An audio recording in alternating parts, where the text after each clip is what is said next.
A morte da jornalista Natália Urbã, do Brasil 247, marcou 2024 pela partida de uma profissional da imprensa jovem. Mas afinal de contas, como que ficou o caso dela? Quem vai contar pra gente é o Pedro Zambarda aqui no Plantão do Meteoro.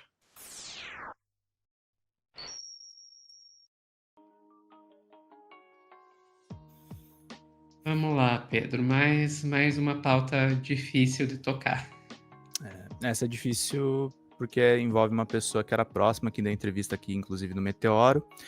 E também até respondendo também a nossa audiência, né, Sofia? Porque a gente terminou o corte quando a Natália faleceu, dizendo que tem uma investigação aberta na Escócia.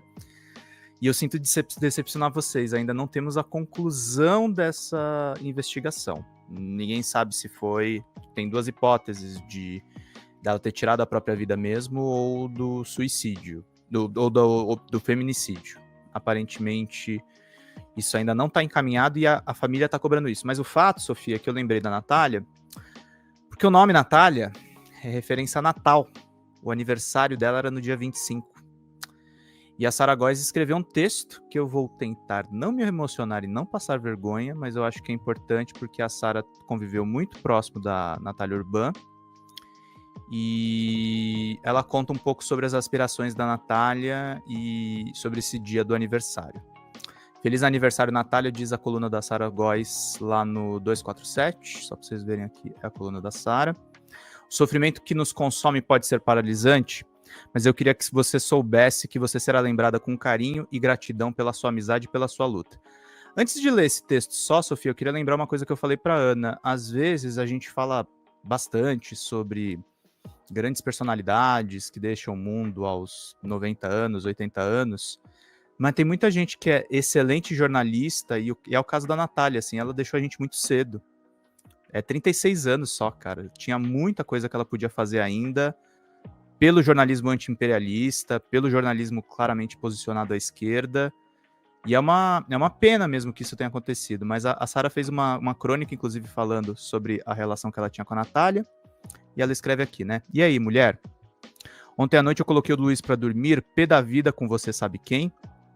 Quando o despertador tocou com alarme, me lembrando do seu aniversário, dia 25. Esse despertador está programado desde que eu comprei o aparelho, logo depois daquele dia que eu fui furtada, quando saí com você sabe quem.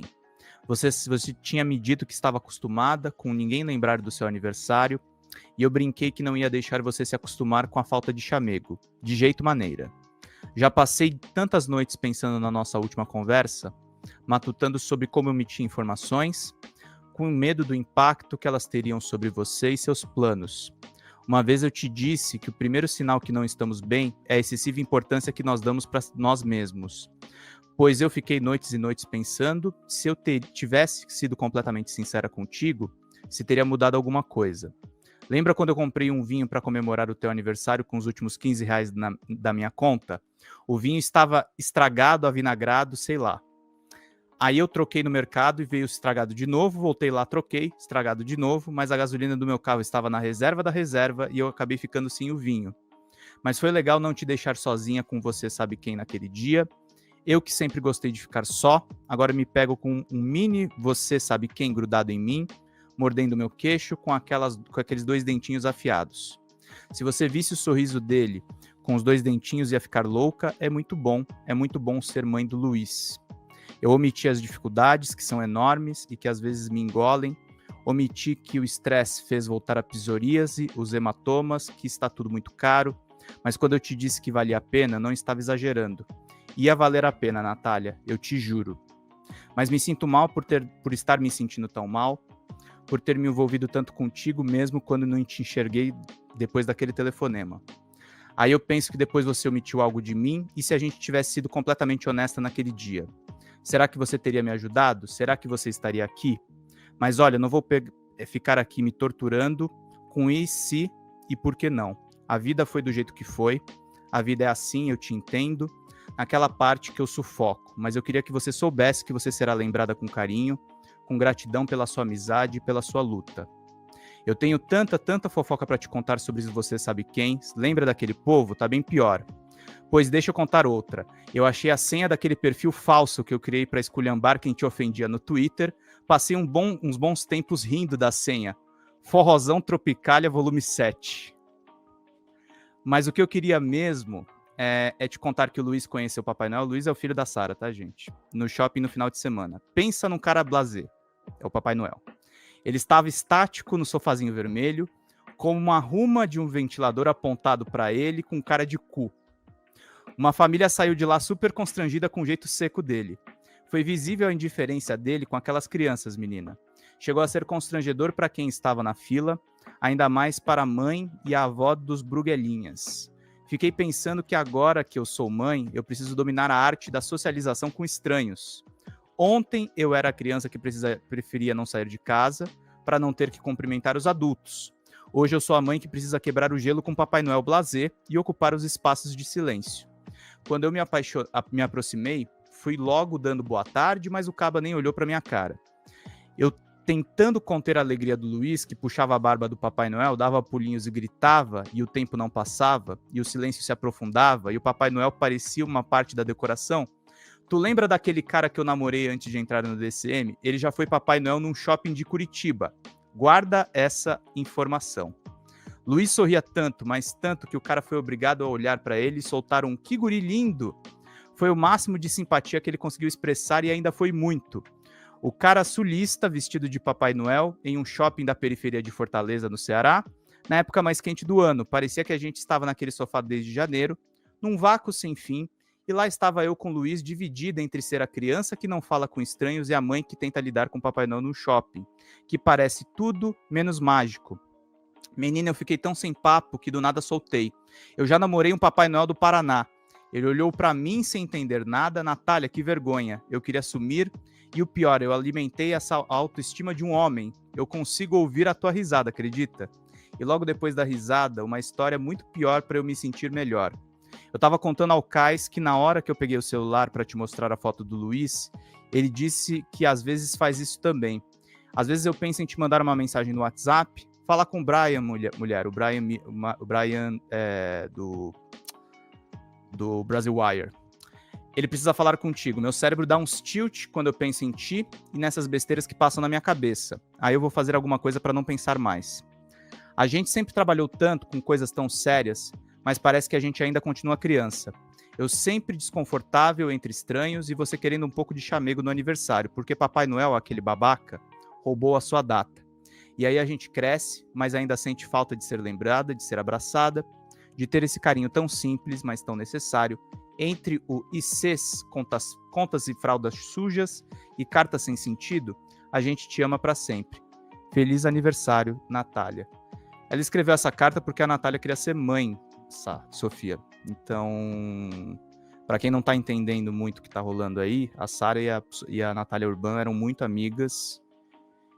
E é esse texto aí que eu estou fazendo um esforço tremendo para manter aqui a sobriedade enquanto eu leio tudo. Algumas outras informações importantes. Tá no próprio 247 também. De novembro, a família ainda está cobrando investigações que, enfim, solucionem o caso e que digam exatamente o que aconteceu. A Natália Urbano, para quem não sabe, caiu de uma ponte na Escócia. E os familiares querem saber o que efetivamente aconteceu nesse caso. E o corpo da Natália foi cremado neste mês, em uma cerimônia restrita no Reino Unido, e deve ter o translado, enfim, para São Paulo, onde uma nova homenagem à jornalista está sendo planejada pro ano que vem. Então é isso, Sofia. Com pesar, eu trago essas notícias aí, e nunca é engraçado como é mais difícil contar a história de quem é mais próximo, né? Perfeitamente natural que seja mais difícil. Eu não tive muito contato com a Natália, o pouco contato que eu tive com ela foi para organizar a entrevista que ela deu aqui no Meteoro para Ana. Mas, assim, pega pensar, né, que é uma pessoa realmente muito jovem. Ela tinha praticamente a minha idade, sabe? Nossa. A nossa, exato, praticamente a minha idade. E, cara, ela era uma excelente jornalista. excelente jornalista, sabe? Quando não tinha como se falar, eu diria, na esquerda, sobre uma jornalista que Sim. falasse de política internacional, relações internacionais, sem passar pela Natália. E para Sim. alguém que, como você falou, tá na nossa idade, na nossa fase da carreira, isso é muito difícil, sabe? Sim. Então, É, eu tem não gente que tenho. fica a vida inteira para ter uma carreira de Natália Urbano, né? Exato, exatamente. Então, eu não tenho muito como falar sobre ela como pessoa, Sarah já fez isso muito melhor, mas eu posso falar dela como profissional que eu acompanhava, estilo. Eu acho que você colocou bem. Tem gente que passa a vida inteira e não consegue ser o que a Natália era Uhum. aos 36 anos.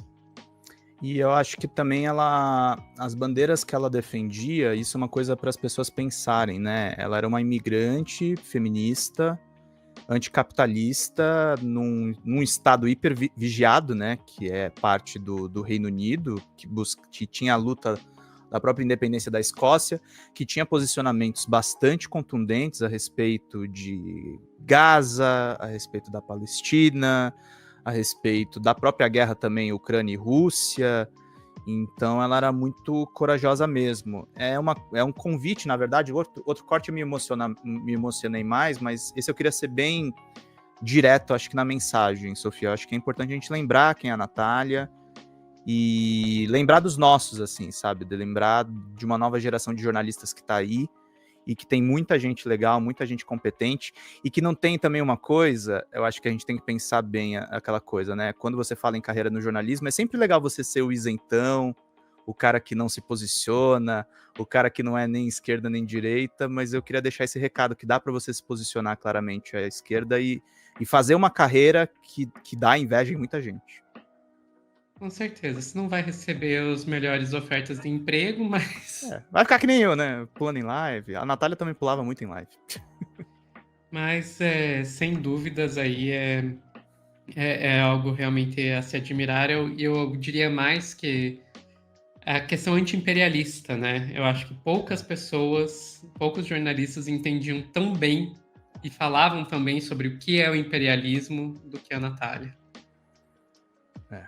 E é Enfim, fundamental saber o que é imperialismo hoje, gente. com certeza. Ficamos por aqui, Pedro. Ficamos por aqui. Sophie, sobrevivemos a esse corte.